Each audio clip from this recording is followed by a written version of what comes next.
Bonjour à tous amis dégustateurs, bienvenue pour les vins. Alors là, tout petit week-end, surtout parce que très grand vin au déjeuner des 50 ans de mon ami Stéphane qui nous a ouvert les bouteilles de sa cave, et puis pas les plus moches quoi on va dire. Donc juste ici ce week-end, rapidement, petite côte rôtie en podium 2014 de l'ami Rostin. Donc toujours très joli vin, moi j'aime beaucoup, évidemment j'aime beaucoup Rostin, vous le savez. Là, très beau nez, alors à l'ouverture très légèrement marqué Moka, et puis très vite avec l'aération et à 12 heures, on retrouve le beaucoup plus classique cassis, légèrement acidulé, mûr, en tout cas un léger confit acidulé comme on veut, mais ensuite les belles notes de poivre, hein, c'est marqué poivre. La petite pointe, je dirais animale, qui est voulu cuire au bout de 12 heures, très légère, hein, mais qui est là un petit peu en fond, sur ce fond Moka, voilà, mais très bien intégré à 12 heures.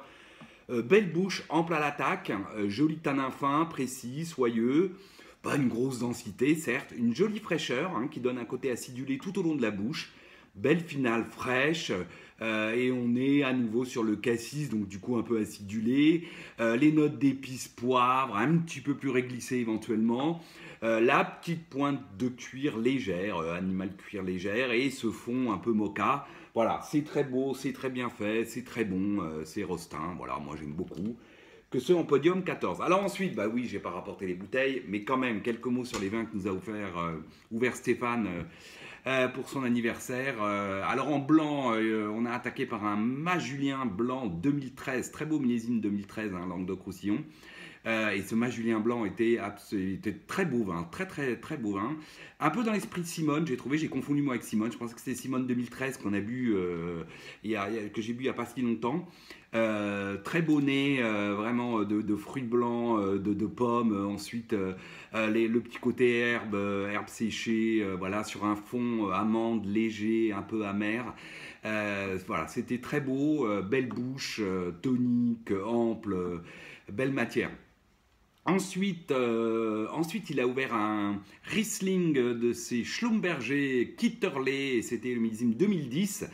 Alors, très Kitterley, bah, de toute façon, je l'ai trouvé, je l'avais mis en 2008, mais au lieu de 2010.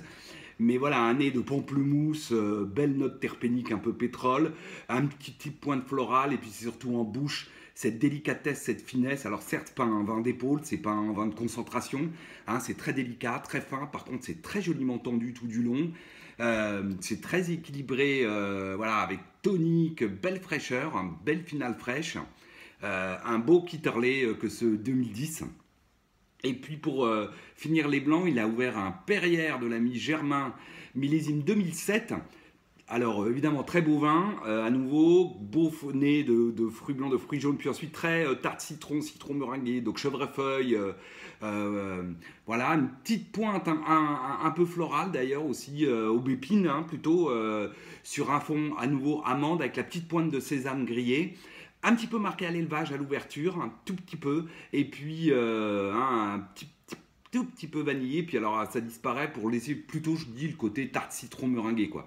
C'est-à-dire avec le chèvrefeuille, le citron, la tarte citron, tout ça, qu'on va retrouver en bouche, très belle bouche, ample à l'attaque, belle matière ronde, beaucoup de fraîcheur qui tend le vin tout du long, et cette finale puissante.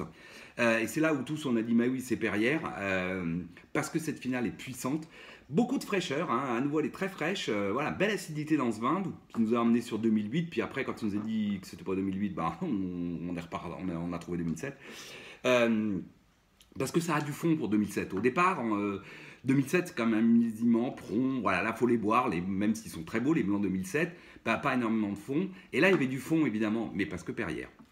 Ensuite en rouge, alors là, grosse série de rouge, il nous a démarré ça par un Pichon Baron, donc 90. Que dire, vous mettez le nez dessus, vous êtes tout de suite en rive gauche. À nouveau, on n'a pas trop, c'était là, on a se dit, bon, Pauillac, Saint-Estèphe, on a très vite éliminé Saint-Julien, Margaux, bon, Margaux c'est compliqué à identifier, puis Benoît du ouais, Pauillac. Et donc oui, on a trouvé alors donc Pauillac et le millésime 90, qui était très beau. On hésitait au début un peu 89, puis quand même ce côté très acidulé, très frais, voilà, faisait que vraiment une grosse acidité. Donc 86, il n'y avait pas assez de matière, donc voilà, on est parti sur 90, on a bien fait. Et puis on a trouvé Pichon Baron par rapport au style. Et très beau vin, né donc cassis, léger confit. Ensuite on a les belles notes qui démarrent plutôt humus, graphite, voilà. Ensuite on a un petit peu de bois précieux, cèdre. Ensuite, alors pas tant de tabac que ça, voilà, sur un fond effectivement humus, sous-bois, très beau et fumé, tabac fumé. Belle bouche, belle matière carrée, c'est structuré, c'est droit, c'est classique, mais c'est pas austère, parce que ce côté cassis acidulé, ces épices un peu boîte à cigares, un peu plus en bouche, le côté fumé, humus, etc. Belle finale, longue, voilà, très, très joli vin. Ensuite, bombe atomique avec un Chambertin Claude Bèze de Grosfier 2007. Bon, voilà, que dire, voilà, c'est gourmand mené là-dessus, c'est festif, c'est friand, la framboise, la groseille mûre, ensuite des notes d'épices, un peu girofle, le fond, alors un peu fumé à nouveau, hein, assez fumé même, et puis c'est surtout la bouche, quoi. C'est à la fois puissant, mais c'est d'une délicatesse, d'une finesse absolue, belle finale fraîche, voilà. Très grand vin, ça faisait longtemps que je n'en avais pas bu un comme ça, superbe, que ce Claude Bèze 2007 de Grosfier. Ensuite, pas de chance, un Chambertin tout court des frères Rossignol Trappet 2002, pas de chance, la bouteille avait un petit quelque chose, j'ai une bouteille que j'ai eu la chance de boire 2-3 fois, c'est une très grande bouteille.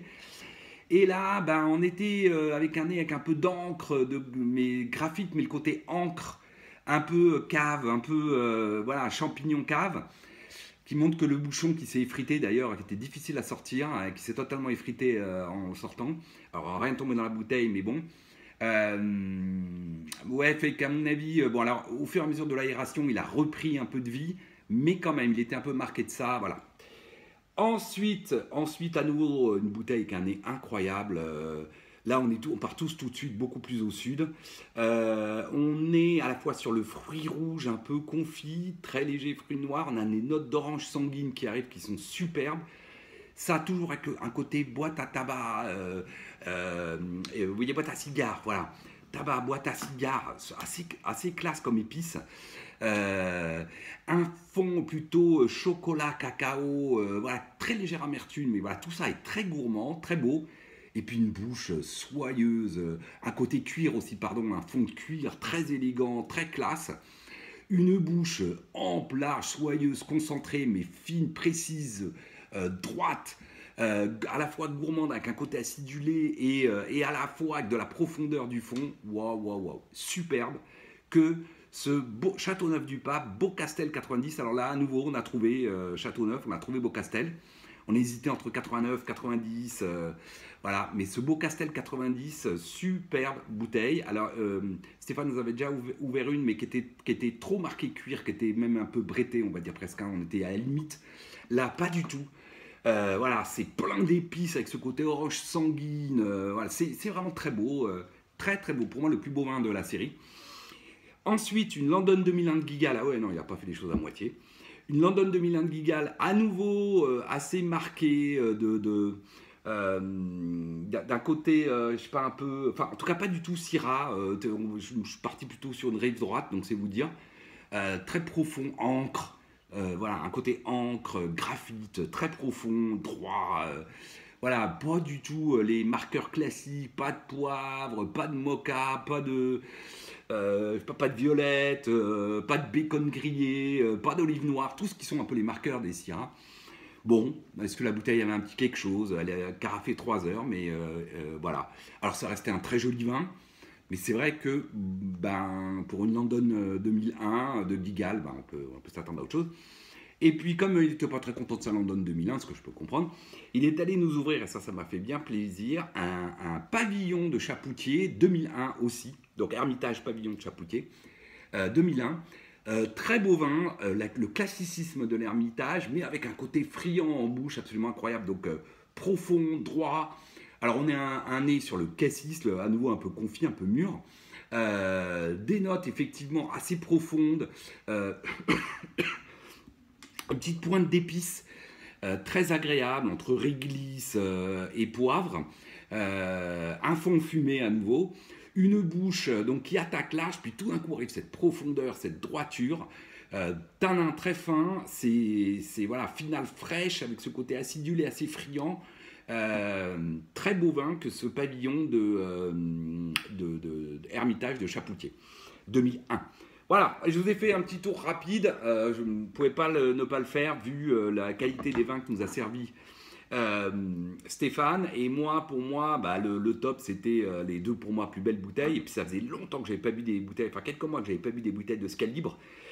Clairement, le Beaucastel 90, pour moi, 98-19 sur 20. Et pareil, le Claude Bèze 2007 de Groffier. Pareil, voilà. Deux très belles bouteilles. J'ai un petit peu préféré d'ailleurs le Beaucastel, mais encore plus complexe que le Groffier. Voilà.